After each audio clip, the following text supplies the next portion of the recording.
Darkest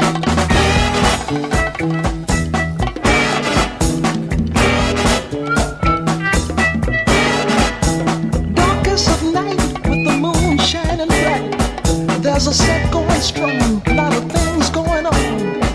The man of the hour has an air of great power. The dudes have envied him for so long. Oh, Superfly. New York prisons are different than other states, especially back then in those days. In those days, prisons were like I would call it a resort. It was a place where you could relax and get your shit together. See, I'm gonna put it this way, okay?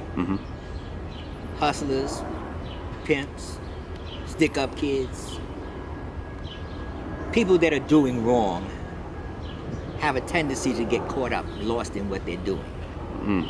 So they start to make mistakes. And when you make mistakes, you end up getting caught.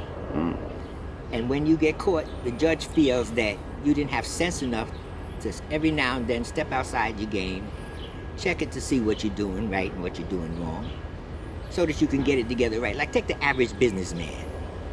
He takes a vacation every now and then, maybe once a year, just so that he can step outside of his game and look at it from the outside, so he can keep it tight. Hustlers don't do that. So a judge feels as though he's gonna do it for them. So that's what prison's all about. Actually, they're really slave camps, you know, which the public doesn't really know. Tell me more about that, yeah. Well, And mass production is done in prisons. yes, explain that to the public. License plates, telephone poles, dental equipment, hospital beds, file cabinets. Oh, so many different things. Street signs, highway signs. So many different things are manufactured in prisons and sold to counties and states and cities and things like that. They pay a man, say, like 8 3/4 cents an hour to turn out 300 license plates a day. And how much a license plate? A license plate goes for the weight of your car. You go to the motor vehicle bureau and you get your plate. You know, it goes by the weight of your car, how much you pay for your plate. You know, but meanwhile, for 8 3/4 cents, the guy turned out 300 of them. You know? Wow. It's just they're slave camps. So it's this system, it's a pimp type of system. Oh yeah, of course. I mean, it's about getting money. I mean, everything is about money. What isn't about money? You know, try having a heart attack and need a heart transplant and don't have no money and see if you get one. You know, I mean, money buys everything, including life itself. You know, and that's what it's all about. It's all about money. Wow. Yeah.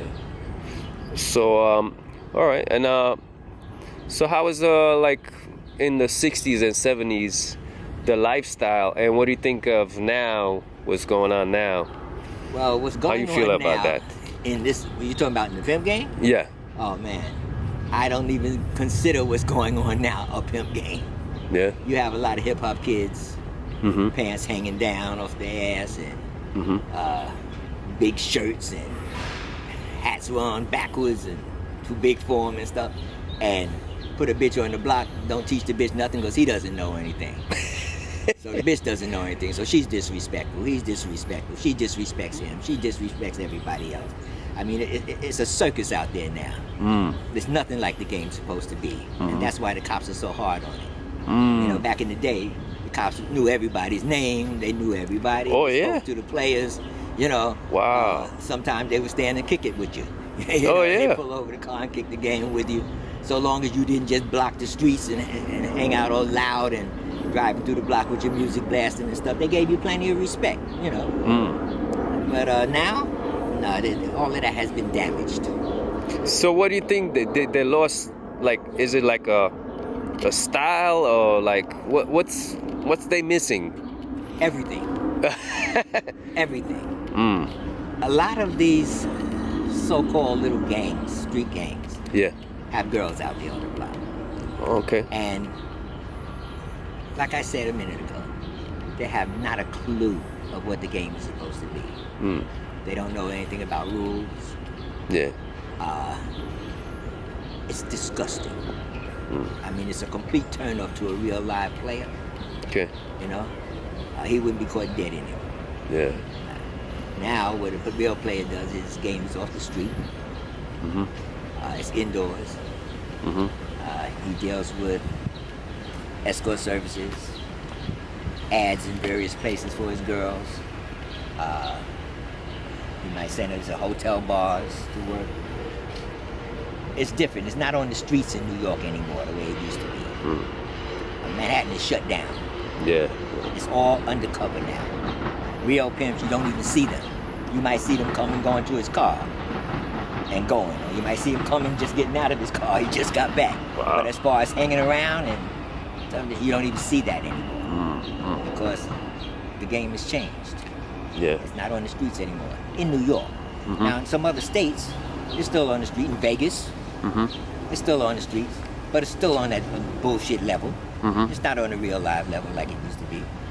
And then you got California. You got players in California. Some of them dressing like real clowns, you know, looking like they stepped out of a comic book or something, you know. And then you have those who are slick, you know, and they're getting money, you know, and they got some good hoes, you know. They're doing their thing in California, in Vegas, but it's nothing like it should be or like it used to be. Something totally different.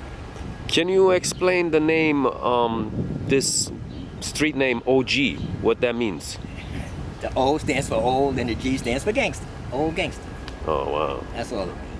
And it's misused because it's applied to anybody that's old, that's slick.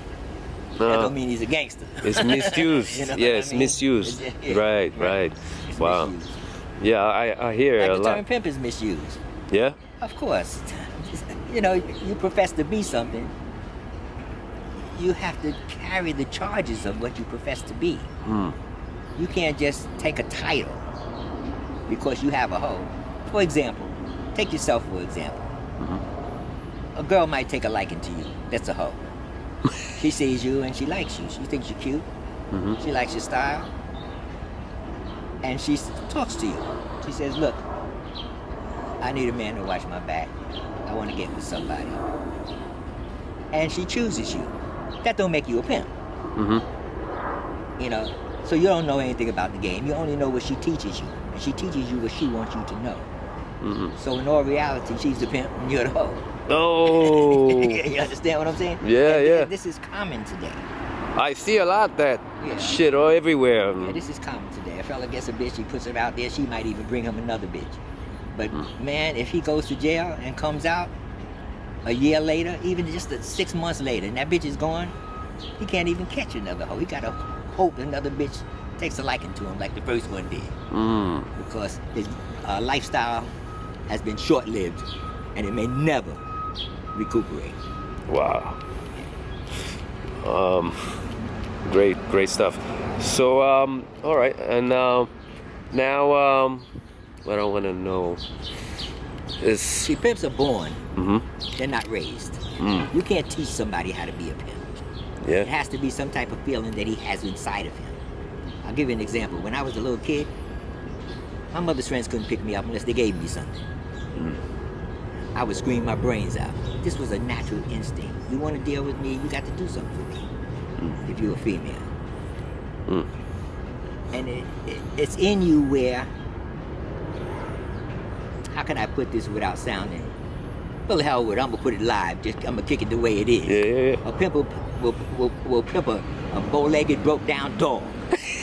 If that sucker can get him some money. He'll pimp his mama, he'll pimp his daughter, he'll pimp his sister, he'll pimp his brother if he's a faggot and can get some money. Because pimps don't have feelings. Pimps get money. And that's what it's about, getting money. Right. Okay. And can you tell me about like you were talking about hip hop kids dressed with this pants and all that. Talk to me about style, because you know I see you got mad style and how you get that, and maybe you know people wake up a little bit and dress a little better than looking like fucking baseball players. You know what I mean? With hat backwards and all that shit. Well, you see, I dress this way because this was bred in me. Okay, when I was a kid, when we went to school, we didn't wear sneakers, we didn't wear jeans. We dressed sharp. You know, we wore desert boots and loafers and things that was in style then. We didn't wear sneakers. Sneakers stayed in the gym. Oh, Locker.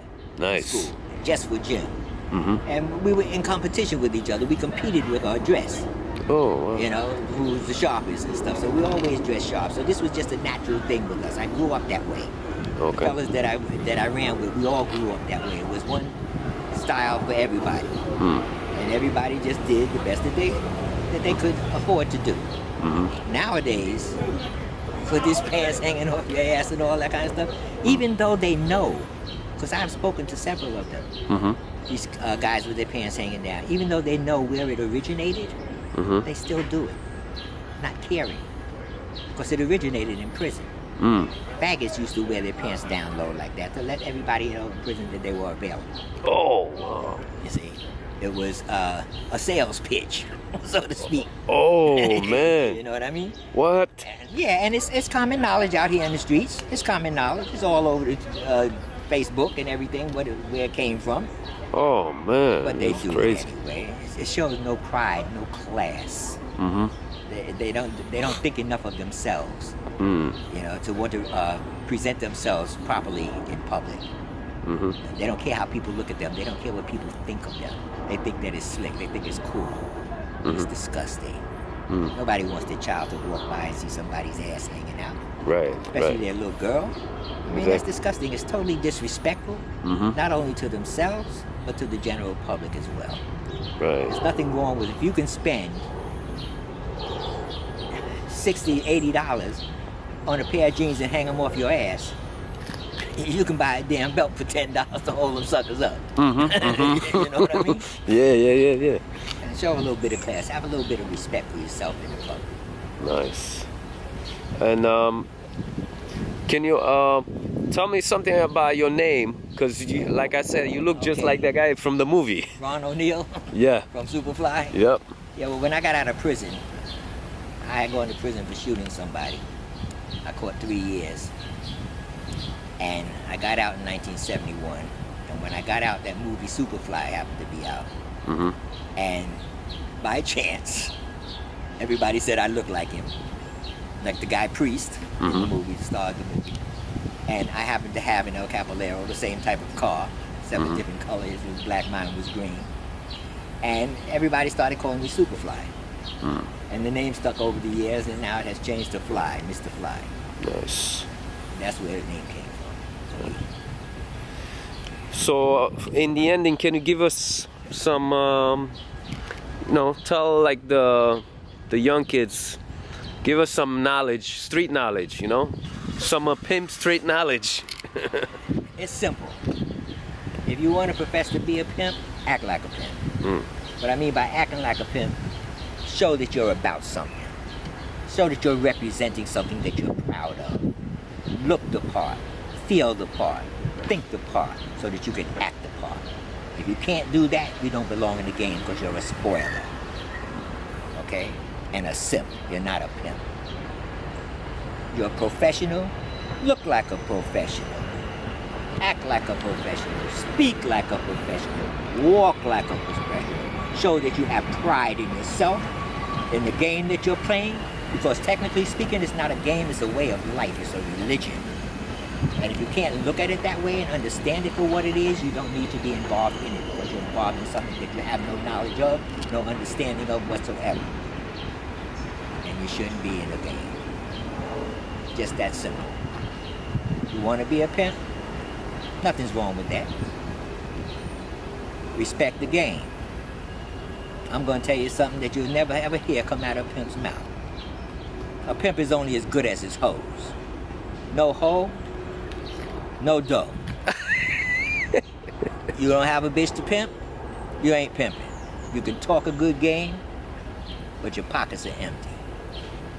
You're supposed to catch a bitch, like my book says. It's titled Love, Fantasy, and Money. Make a bitch love you, sell a bitch a dream, and send her on a mission to make it come true. And that's what it's all about. Love, fantasy, and